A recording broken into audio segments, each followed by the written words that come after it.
Hello everyone, welcome to my channel. তোমরা দেখতেই পাচ্ছ সকাল সকাল আমি চা হাতে নিয়ে চলে এসেছি দুর্গাপুর স্টেশনে। যেহেতু আমাদের কলকাতায় বেলুড় যাওয়ার একটা প্ল্যানিং ছিল, তো সাথে ছিল হচ্ছে আমার শাশুড়ি মা, আমার একটা মাসি শাশুড়ি আর আমার একটা ছোট্ট ননদ। তো আমরা চা খেয়ে চলে যাই হচ্ছে টিকিট কাউন্টারে টিকিট কেটে। তো আমরা নিজের প্ল্যাটফর্মের দিকে রওনা হই। এখন ঘড়িতে দেখতে পেলে 5:55 বাজে, মানে আমরা অনেক সকালই বেরিয়েছিলাম ঘর থেকে। তো আমরা নিজের প্ল্যাটফর্মের দিকে যেতে চাই। তো এই যে দেখতেই পাচ্ছ আমরা ট্রেনের জন্য ওয়েট করছিলাম। বেশিক্ষণ ওয়েট করতে হয়নি, কিছুক্ষণের মধ্যে ট্রেন চলে এসছে। তো যেহেতু সোমবার দুর্গাপুরের অনেক বাজার ঘাটি বন্ধ থাকে, তাই সোমবার সবাই কলকাতায় মাল তুলতে যায়। ওই জন্য ট্রেনে প্রচণ্ড ভিড় ছিল, সবাই আমরা দাঁড়িয়েই ছিলাম, বসতে পারছিলাম না। তো বর্ধমানে অনেকটা খালি হয় ট্রেন, তাই একটা সিট পেলাম, তাও নিচে পাইনি। উপরে সিটগুলো হয় ওখানে আমার ওই ননদটাকে নিয়ে বসেছিলাম, ওখানে ছোটো বাচ্চা, তো ও বেশিক্ষণ দাঁড়িয়ে থাকতে পারছিল না। দেখতে পেলে কত ভিড়। তারপরে আমরা লেলুয়া স্টেশনে নেমে যাই, ওখান থেকে লোকাল ধরে আমরা বেলুড়ে নামবো, বেলুড় স্টেশনে। তো ওখান থেকে আমরা লোকাল ধরি, যে দেখতেই পাচ্ছ তোমরা আমরা লোকাল ধরি।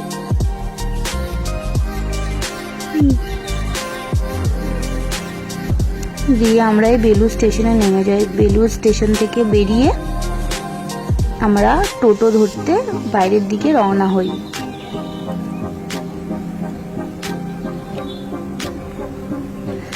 আমার মাসি শাশুড়ি আর মা খুব হাসাহাসি করছিল, যেহেতু আমার এটা ফার্স্ট মিনি ব্লগ, তো ওই নিয়ে হাসাহাসি করছিল। আমি বলছিলাম যে আমারও একটা ভিডিও করে দিই, আমার ব্লগ আর আমি থাকবো না, তাই জন্য আমার বরকে বললাম একটা ভিডিও করে দিই, ওই জন্য ওরা একটু হাসাহাসি করছিল।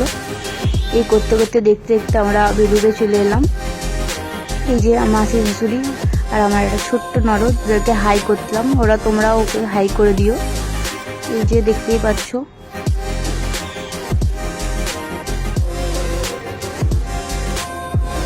যে বেলুড়ের গেটটা পেরিয়ে গেলাম আর কি। খুব সুন্দর জায়গাটা, প্রচণ্ড নিরিবিলি।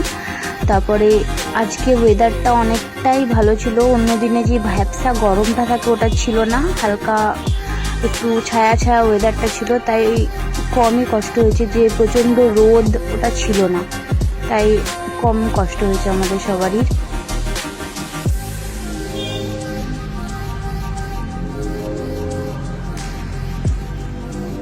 প্রচুর গাছপালা ছিল, আর গাছপালাগুলোতে সব আম গাছ। এখন গরমকাল, বুঝতে পারছো, আম ধরবে, আর এত আম ধরেছে আম গাছগুলোতে, প্রচুর আম ধরেছে। খুবই সুন্দর লাগছিল দেখতে জায়গাটা। তারপর তোমরা দেখতেই পাচ্ছ এই যে বেলুড় মঠের যে মেন গেটটা, এটা হচ্ছে মেন গেট।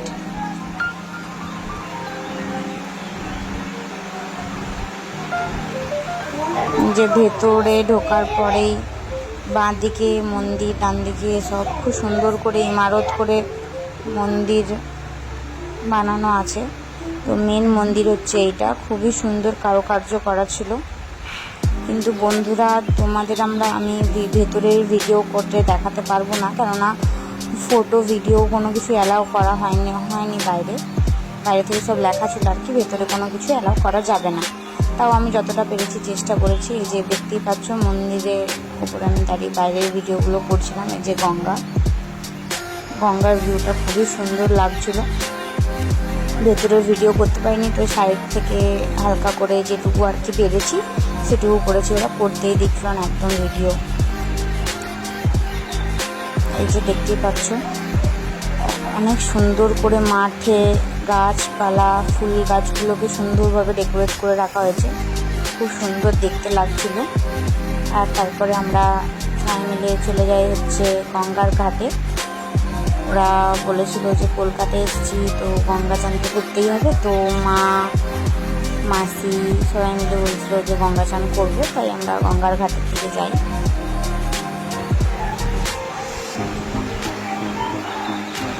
এই যে গঙ্গার ঘাটে এসে মনটা আরও খুব শান্ত হয়ে গেল, খুবই সুন্দর দেখতে লাগছিল।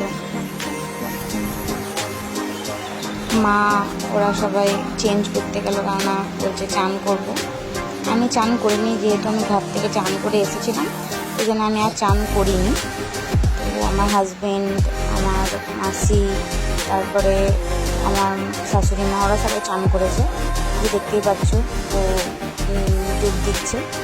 চান টান করে আমরা চলে যাই হচ্ছে ভেতর মহলের দিকে, ওখানে যেখানে ভোগ খাওয়ানো হয়। তারপরে ভোগ খাওয়ানো হয় ওখানে চলে যাই। প্রথমে আমাদের টোকেন কাটতে হয়েছিল, ওখানে যে যেরকম পারে দাম দিয়ে তারপর টোকেন কেটে তারপরে ভোগ খাওয়ানো হয়। তো ওখান থেকেই আমাদের নিয়ে যাওয়া হয় ভোগ খাওয়ানোর ওদিকে। অনেকটা ভেতর দিকেই ছিল, মন্দিরের থেকে অনেকটাই ভেতর দিকে ছিল।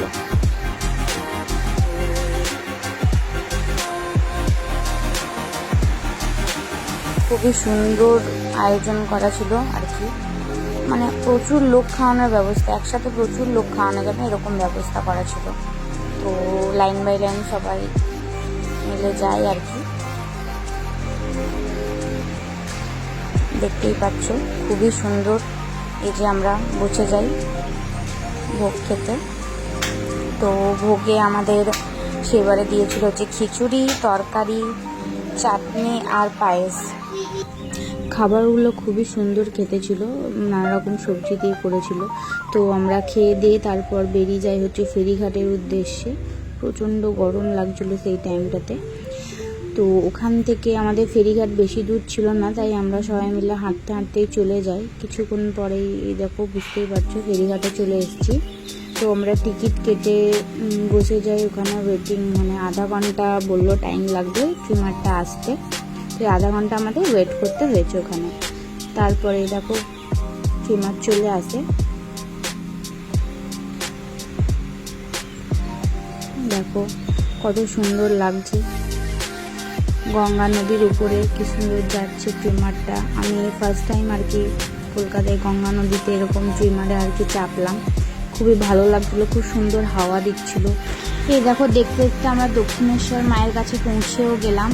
খুবই সুন্দর লাগছিল। আমি আগে একবার দক্ষিণেশ্বর এসেছি, বাট এভাবে আসিনি, বাসে করে এসেছিলাম। তো এভাবে আসতে বেশি ভালো লাগে এভাবে আর কি, নদীর ওপর দিয়ে। এখন নিয়ম হয়ে গেছে দক্ষিণেশ্বরে যে 1:30 অবধি খোলা থাকবে, 1:30টার পর থেকে নাকি বন্ধ করে দেওয়া হয় দরজা, দিয়ে আবার 3টের পর থেকে খোলা হয়। তো আমরা 1:30 পৌনে 2 নাগাদ পৌঁছেছিলাম। তো আমাদের অনেকক্ষণ ওয়েট করতে হয়েছিল। তারপরে 3টের সময় যখন দরজা খোলা হয়, মা মাসিরা ওরা সবাই পুজো দিতে গেছিলো, আমি আর আমার হাজব্যান্ড তখন গঙ্গার ঘাটে ওখানে বসেছিলাম। এ দেখো দেখতেই পাচ্ছ তোমরা, দক্ষিণেশ্বরের মা গঙ্গার ঘাটে সবাই চান করছে। দিয়ে পুজো টুজো সারা হয়ে যাওয়ার পরে আমরা সবাই আবার ফেরিঘাটের দিকে রওনা হই মাকে বিদায় জানিয়ে। আমি মাসিকে জিজ্ঞেস করছিলাম যে মাসি কেমন হয়েছে পুজো। মাসি বলছে হ্যাঁ ভালো হয়েছে। তো যেতে যেতে এরকম দেখছি যে কতগুলো হনুমান সব নাকি হাত থেকে ডালাগুলো কেড়ে কেড়ে নিয়ে নিচ্ছিল। ভাগ্যিস মাসি আর মা ডালাগুলো ব্যাগের ভেতরে ভরে নিচ্ছিল, নইলে আমাদেরও ডালাগুলো কেড়ে নিত। অনেক হনুমান এসেছিলো, এগুলো দেখতেই পাচ্ছ সব ডালাগুলো ফেলে দিয়েছে। আমার হাজব্যান্ড আমাকে বলছিল হাতে যা জিনিস আছে সব সাবধানে রাখ, নইলে হাত থেকে কেড়ে নিয়ে চলে যাবে। অনেক, আর সবার ডালা নাকি হাত থেকে কেড়ে কেড়ে নিয়ে নিচ্ছিল, দেখতেই পাচ্ছ। তো যাই হোক, এইভাবেই মাকে দর্শন করে আমরা এগোলাম হচ্ছে ফেরিঘাটের দিকে।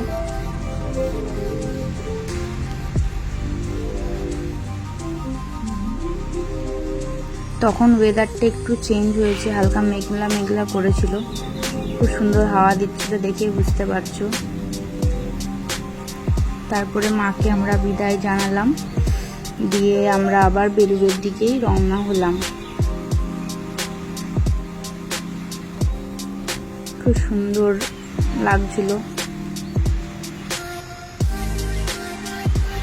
আমার হাজব্যান্ডকে বলছিলাম কি গো তাকাও, তো ওই দেখো আবার পোজ দিচ্ছে। তাই বললাম আমাকে একটু ভিডিও তুলে দাও।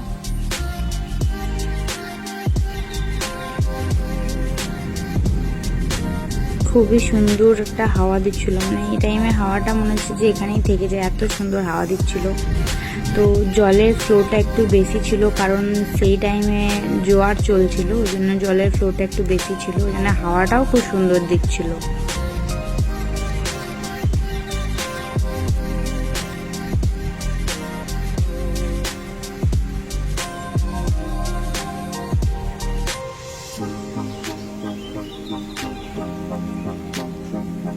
এই যে আমরা সবাই ট্রেমারের মধ্যে পরপর বসে আছি, আমি, আমার হাজবেন্ড, আমার মাসি শাশুড়ি, আমার ওই ছোট্ট একটা ননদ, আমার শাশুড়ি আর শ্বশুর। সবাইকে বলছিলাম তাকাও।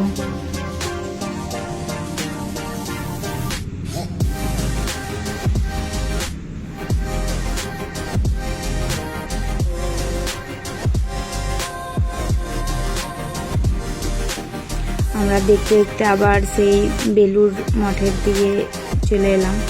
এটাকে দেখতেই পাচ্ছ।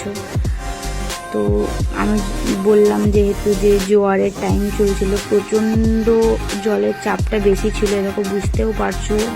নৌকাটা প্রচণ্ড হারে দূরই ছিল। তো একটা টাইমে সবাই ভয় পেয়ে গেছিলো, কিন্তু ভয়ের কিছু ছিল না। ওরা বলছিল যে জোয়ারের টাইম তো ঢেউটা, ওই জন্য চাপটা বেশি। তো দেখো, আমার তো খুব মজাই লাগছিল।